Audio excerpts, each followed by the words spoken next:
ปีสุดท้ายที่เฮาได้เฮียนด้วยกันปีสุดท้ายที่เฮาจะต้องจากกันผ่านการเฮียนผ่านวันเวลาจนทำให้เฮาได้รู้จักกันได้เป็นเพื่อนกันจนวันนี้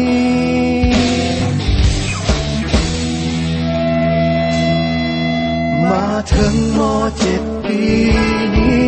ก็เลยห้องเพลงนี้แทนใจก่อนที่เฮาจะจากไปห่างกัน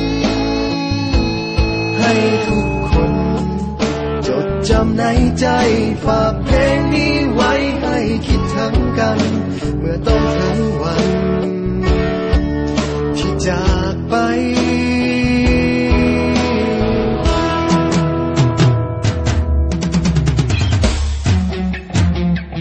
ก็เลยเขียนเพลงนี้ขึ้นมาให้ทุกคนรู้ไว้ออกมาจากหัวใจของเพื่อนคนนี้ถึงจะอยู่แห่งผลได้ยังคิดถึงกันทุกวินาทีจึงขอมอบเพลงนี้แด่เพื่อนทุกคน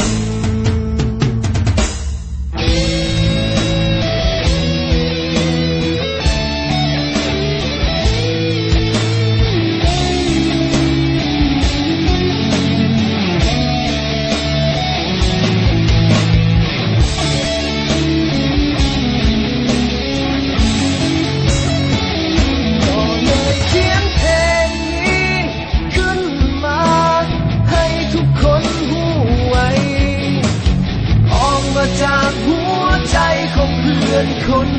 นี้ถึงจะอยู่แห่งผลได้ยังคิดถึงกันทุกวินาทีจึงขอมอบเพลงนี้แด่เพื่อนทุกคน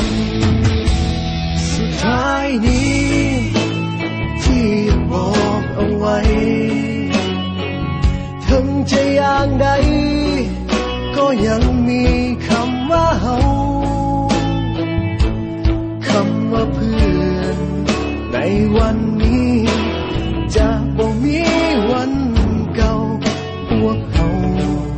ก็7 ปีสุดท้ายคำว่าเพื่อนในวันนี้จะบ่มีวันเก่าพวกเฮาก็7 ปีสุดท้ายพวกเฮาม.7 ปีสุดท้าย